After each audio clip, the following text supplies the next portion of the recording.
Aloha. Welcome and thank you for being here. I'm called Shell and today is the 27th of April 2025. It is like winter, so I have a ton of funky layers on. I'm in my art studio and it's chilly in here. So let's see, I wonder if I can give you a view.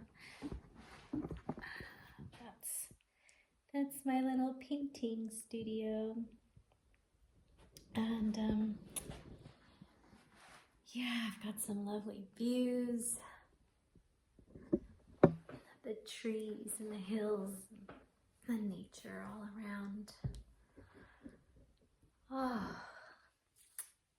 today's share is in memory of my friend Steven. So today's share, I'll be sharing about how someone that I just met opened his home and heart to me, and yeah, really touched my life with kindness. And I just found out, I got a text message from his daughter just moments ago to let me know that he had passed, and I've been thinking about him in recent days because I like to make handmade cards, and so I've been sending him a card, originally not handmade, but in the last couple of years, cards that I made every year for his birthday. We met in the spring season of 2019 at Esalen Institute in Big Sur. He was a Sumerian, I think that's what they call them, people who are there for a retreat. And I was there at Esalen for a 28-day work-study program. And we met and we had this interesting connection. Wow, I'm just recalling this part. After years, I hadn't thought about how we met. So we were doing one of, I'm drawing a blank. I want to call him, anyway, I can't remember the name of the performer, but there was a man who used to do a somatic experience twice a week in an early morning upstairs above the lodge, and he would play his guitar, and it would be a meditation where he would invite us to experience everything somatically, not emotionally, but somatically. And wow, this day, this could be triggering for some. I'm sorry. Please be sure to take care of yourself and check in with yourself if this is something you want to listen to, if it feels right to listen to this, or do what you need to do to be grounded and centered. So JJ was his name. So JJ was guiding us into a somatic experience of a meditation. We were laid down with cushions and quite comfortable, and he was playing his guitar and leading us through each of the chakra centers in the body. And I had an experience where I came to know that my mother knew her boyfriend was sexually molesting me when I was 4 years old. And so it was in this meditation that I had a very clear knowing, like this memory and knowing, like a witnessing of, a remembrance of the fact that my mother knew. it wasn't something she ever told me about. It was a memory I had 11 years after she had passed away, and later confirmed it to be true through my grandmother. But that was the day that I met Steven, because he was in the meditation, and the meditation ended with dance. So we went through this experience of like laying down and going through a guided meditation and really experiencing what was available to us in the moment in each of the energy centers of the body. And then we danced. We were all barefoot on the hardwood floor, and he played music then, and we all danced, and we would just move around the room dancing and make eye contact with different people or not. And we were allowing everything that came up to move through us through dance. And Steven and I made eye contact with him multiple times, but he wasn't dancing. He was sort of just, not sort of, he was holding steady in one part of the large room, firmly grounded there and not dancing. And I would go near him and, you know, make eye contact and you know, interact with him, even in his stillness, as I was like moving through my thing. I was like still coming to see, who's this being over here? Whoa, what's going on? And so later, after, I probably had to go do a work shift for a while, but I recall meeting up with him at lunch. I was eating my lunch outside, and we ended up sitting on the lawn together and having a discussion. And I mean, if you know me, then you know I don't small talk. I actually think I'm just not into small talk, and so I real talk. So right away, here we are, we've just met, and we were like deep diving right in. You know, I shared with him what came up for me in the workshop. I was blown away. I was like, wow, I can't believe I witnessed this, and I came to know this without becoming emotional. Like, I got to be a neutral observer and witness it somatically. I witnessed my body's response to it, but without an emotional response to it. Incredible. So I'm sharing with him his experience, my experience, and then he shares some of his experience with me. And while we were sitting there on the lawn, I was like, whoa, you're like shape-shifting in front of me. Here you are. So he was a Caucasian, a white man, white-skinned, white-haired, older man. And as he was talking to me, I kept seeing this ancient Chinese man, like this, exactly that. It was an ancient Chinese man. And so I told him, like, I think you're shape-shifting, because I keep having, as I'm looking at you, I'm seeing this image of this Chinese ancestor. And he said, yes, he's with me. That is one of my ancestors. That is one of my allies. And it was related to some adoption or something in his family, but he knew this ancestor that I was seeing, and I was clearly seeing him. I thought he was shape-shifting, and he's like, yeah, he's with me. So we exchanged information, and I'm not sure how early in my month at Esalen that was. I believe it was about halfway through, so I was living there still a couple more weeks. And while I was living there, I wasn't communicating really with anyone outside. I was making a couple phone calls to a partner I had at the time, someone I was in a relationship with from the payphone. But other than that, I was like disconnected from the outside world for the 28 days I was there.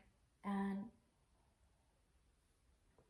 when I left Esalen, I returned to my hometown and ended the relationship that I had been in for 8 months because I met someone at Esalen.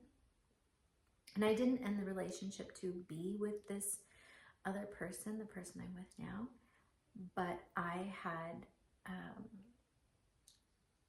had opened up my own relationship while I was there with my partner's blessing. He was such a good man. Before I left to Esalen, he said to me, please don't ever hold back because of me. If ever an opportunity comes to you that you feel is right for you, don't hold back because you're with me. And wow, that was such an experience of like unconditional love for someone. You know, when you can always want the best for that person, and to give your permission for someone to always follow their heart. What a gift. So back to my friend Steven. I left Esalen, the place we had met, and I was in my hometown, and I was now homeless because I had moved in with my partner temporarily with the idea that I was going to move to Peru for a while and be in the jungle for a while. But anyway, as I said, I did not have a place to live, and so I had a couple girlfriends who were like, come stay here till you figure out where you're going. So I did. I stayed with a dear friend for a few days, and then another friend for a few days. And when I was at my friend's house, Steven reached out to me and said, I just want you to know that the offer is still available. And he had told me if I ever was interested in staying out there, that the door was open to me. And there were all these synchronicities happening, like telling me, guiding me. My heart was like, okay, follow the signs.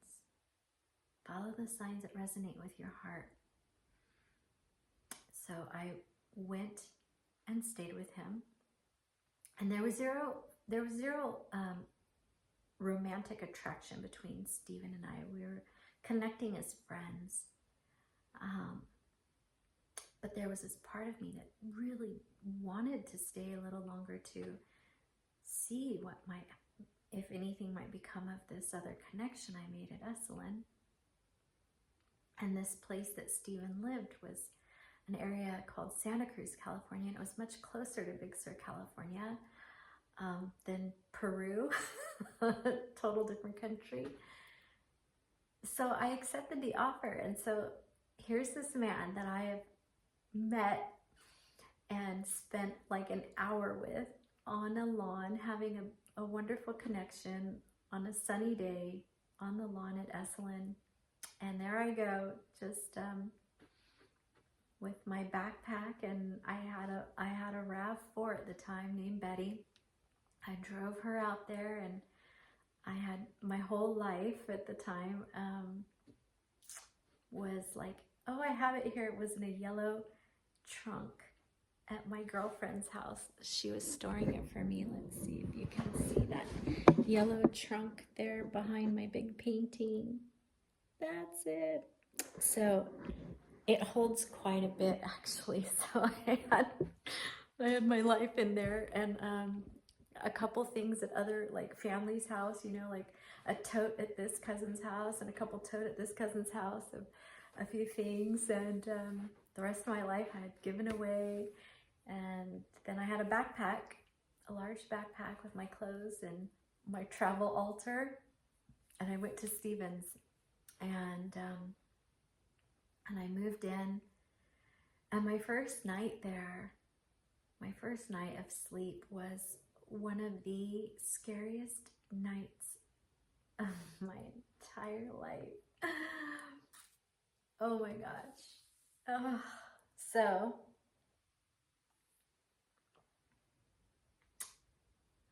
I was having one of these experiences, and I'd had them before, especially since coming back from Peru.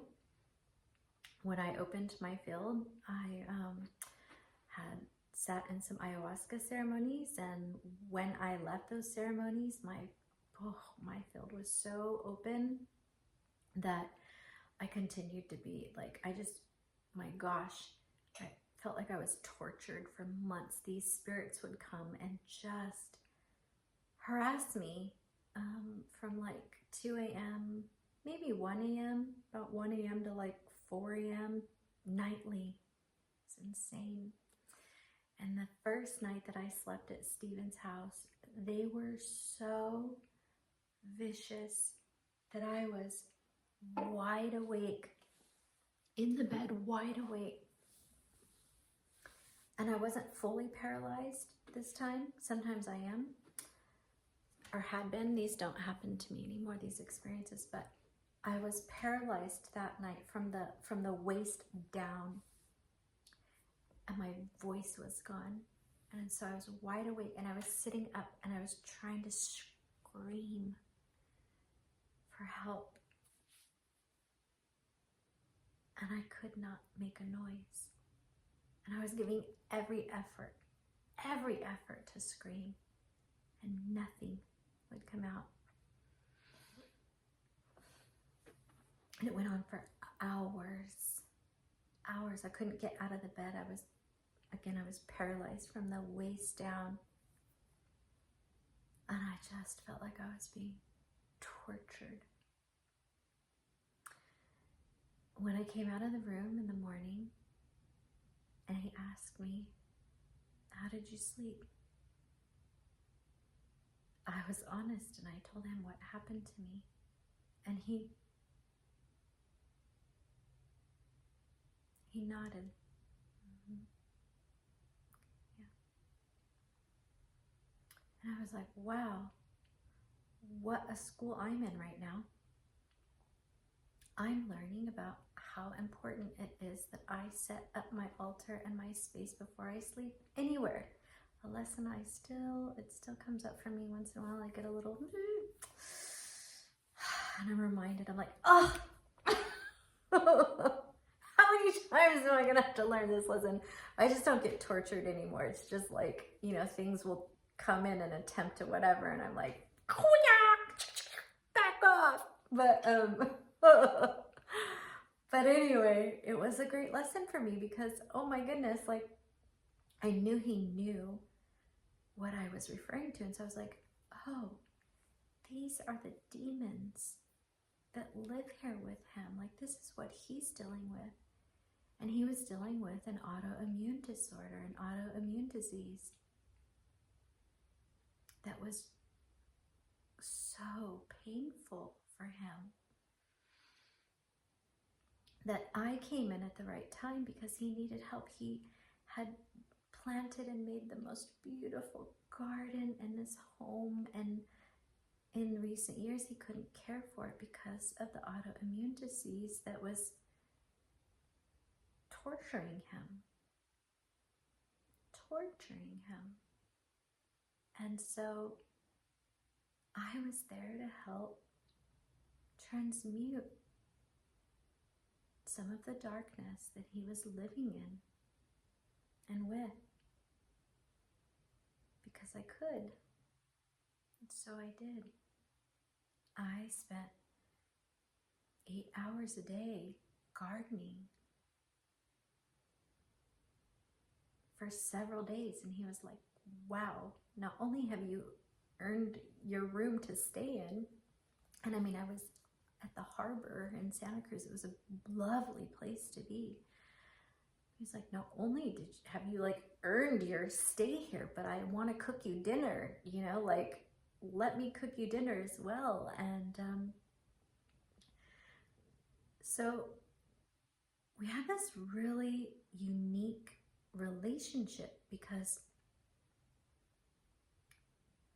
I was learning so much about myself and gifts that I had that didn't feel like gifts at that time.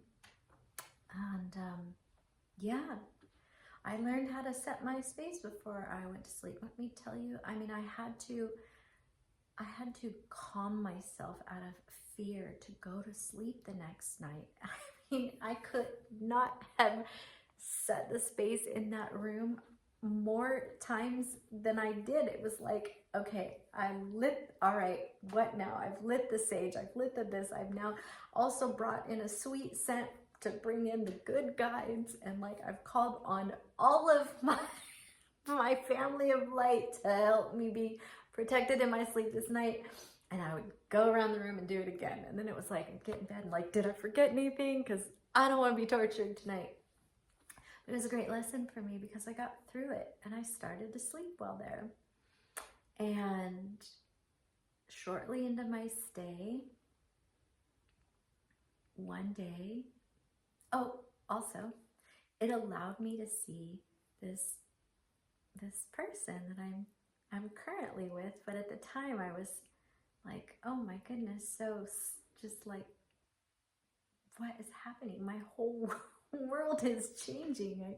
I thought I was following my heart to this part of the world, and now my heart is like, just explore here. And so I was only like an hour away or so, hour and a half from where this person was, and was being invited to go spend weekends there with him. And so it was great. I was like gardening for 8 hours a day, doing yard work. I wasn't gardening right away. I was like full on like clearing years of overgrowth and stuff. So it was great. I was like still like getting strong, doing what I love to do, being outside, working through my fears, because there were some areas where I'm like, whoa, spiders, you know, like what's gonna be in here? And if you know what it's like, if you can relate to being someone who helps to like clean space for people, right? You're getting into the darkest corners, through the thick cobwebs of everything, energetically manifested into the physical. So I was really working into like some dark shed. There was, you know, shed with all the overgrowth, and like, whoa, what's in here? Okay, I gotta get on my hands and knees and get in here where it's kind of scary, but it was rewarding. And so, yeah, it was just an amazing time in my life, because right away when I was there, I was looking at one-way tickets to Peru, and Steven was like, don't go yet. Just be here as long as you want to be here. Don't rush off. And if it weren't for him, I would have rushed off. I was on my way out, and that would have been away from the partner I have now. This is like 6 years ago. And so something that Steven said to me, I was just thinking about this memory a couple days ago. I didn't know he'd passed, but now I know why I was thinking about him so much a few days ago. And he said to me one day, like, he thanked me for always being honest with him, for telling the truth.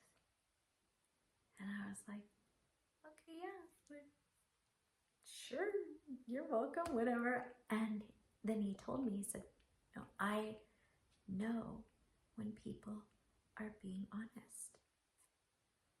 I know when people are telling the truth and when they are not.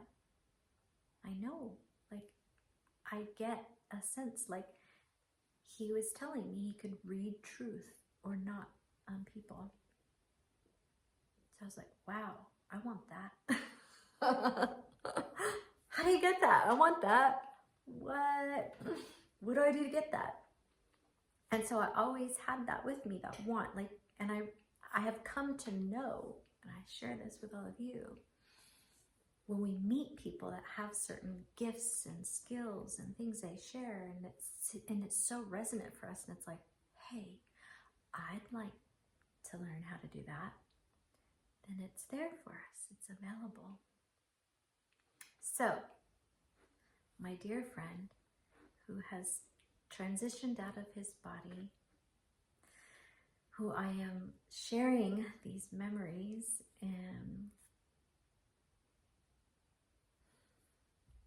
loving memory of, taught me that we can recognize when truth is being shared. I would later come to really recognize the shifts in patterns, like the shift in energy pattern, and recognize how it feels differently to me when someone is speaking in the truth resonance and when they're not. I also know that anytime that somebody is not being honest and is not telling the truth, that it's not personal, ever. If anybody ever tells a lie, it's not to harm who they're lying to, it's because they're not honest with themselves.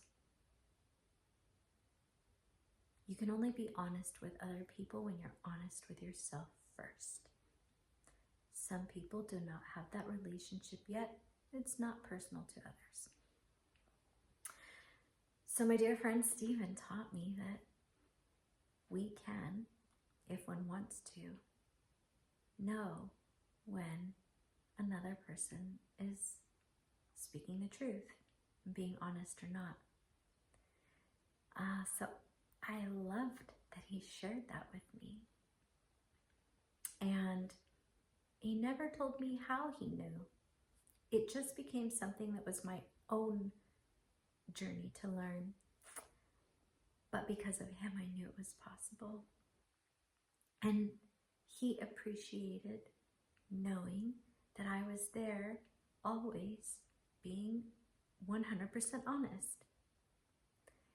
When I say 100% honest, that doesn't mean that, like, because I know sometimes I will, like, in the moment be sharing a story exactly as I think it's exactly as I recall it in that moment, and then later on I'm like, whoa, oh, I had that year wrong, or oh, I had that detail wrong, or like, you know, it was like, oh, I got those things out of order or whatever, but it still resonates as truth because it's how I know it in the moment, and it's just a little bit maybe skewed or backwards or whatever.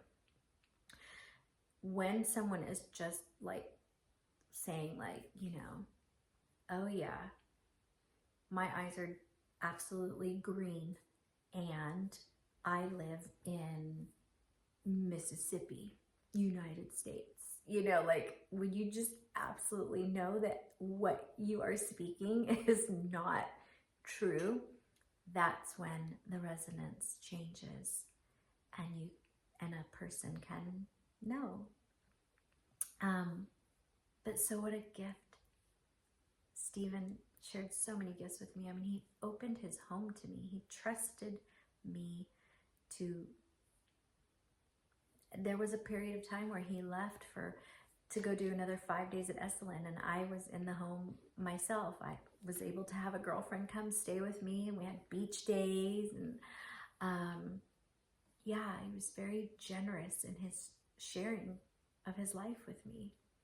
And he also taught me about healthy boundaries, because one day he said that he loved me, and it was very difficult for me to be there full time, to share space with me full time because of what he was feeling towards me. And he would appreciate if I was only there part time. And so the very day he told me that, what a gift this was too, like teaching me how to just be a free spirit. So the day he told me this, I reached out to another gentleman I had met at Esalen, and I was like, hey, do you still work at Mount Madonna? Because I could use a place to stay. And he did. And I got to go and experience this incredible place. I highly recommend visiting. It's called Mount Madonna, and it's in the Watsonville area. They do, I think, yoga retreats and stuff. I stayed there a couple days, and the energy of the land was so powerful. I felt like I had vertigo. I know this is a side story, but also there was a cave that they built there. It's a man-built cave, but inside of it, it had representations of so many different deities. It was like Jesus and Mother Mary and Babaji and Yogananda and like, oh my goodness, and Shiva and Shakti, and just, there were so many things that people have left in there that were placed in there with intention. And I was sitting in this cave, and all of a sudden I was crying and crying. I couldn't, this cathartic crying was happening, and my head was to the ground on the cave. I was like bowing with my forehead just on the ground, crying and crying. And all of these different lifelines, lifetimes. I do believe all life is simultaneous, but you know, we call things like past life, future life, present life. It was all blending, and I was like seeing when I was having different experiences with all of these different gods and goddesses and deities, and through all time, space, like the dimensions and the fields and everything were dissolving, and it was just like, and all I felt so strongly was this humility, this humbling gratitude. It was like so much gratitude that I was just humbled to this pouring out of my heart in gratitude for all the experiences that my soul has had. And so when I returned to Steven's house a few days after being away, because again, he had asked me to like, could I be gone 3-4 days, come back and stay 3-4 more days, and this, and when I returned, I was like, thank you for being so honest with me to let me know what you need. And right now, I am not wanting to find a new place and be in this flow of like in and out in this place and that place every few days.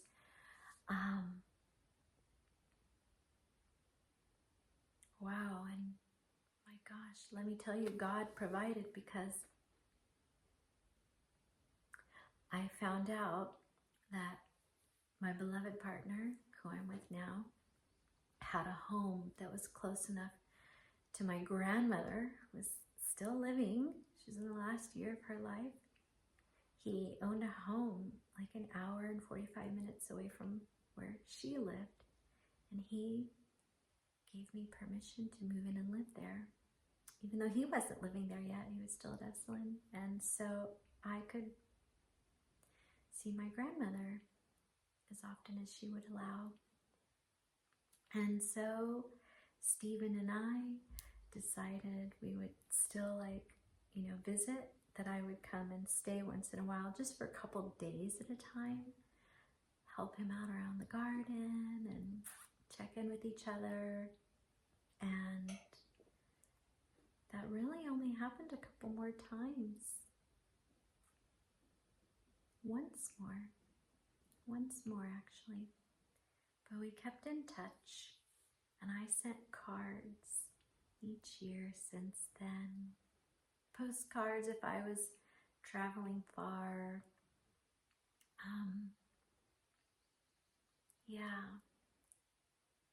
And so thanks to Steven, I got to experience a wonderful journey into memory land right now, of a time where I was really learning how to live guided by my heart.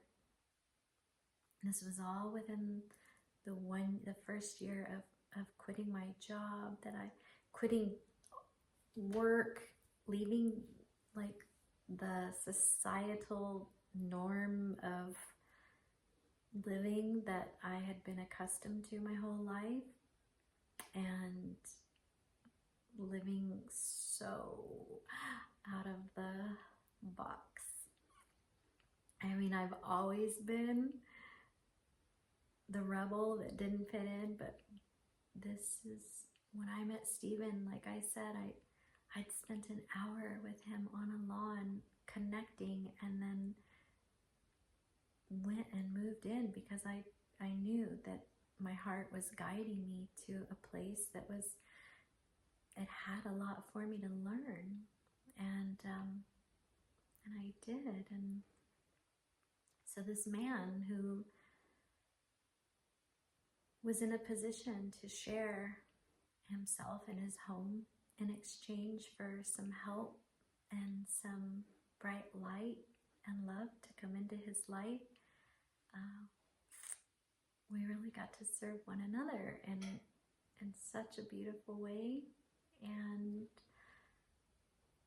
so what I would like to complete and finish my sharing of my memory about Steven is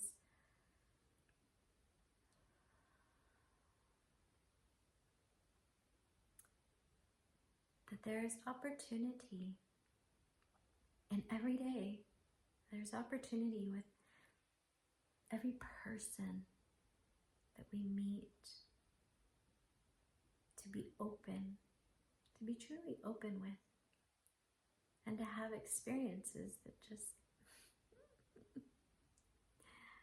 completely change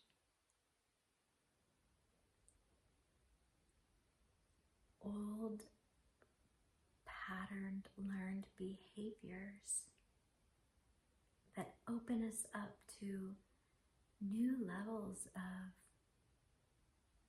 connection,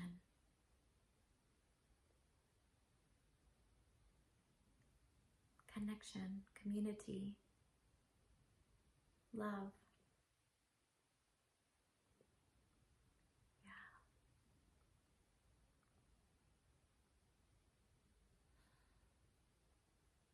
Thank you, Steven Sarle. Safe passage, my friend. Blessed soul journey into the beyond. And thank you, dear ones, for being here to share your time with me. If you've made it this far, thank you. Thank you for your time and your attention to listen to one of my fond memories of a dear man who touched my life and shared many gifts with me, helping me to be who I am today. Mahalo.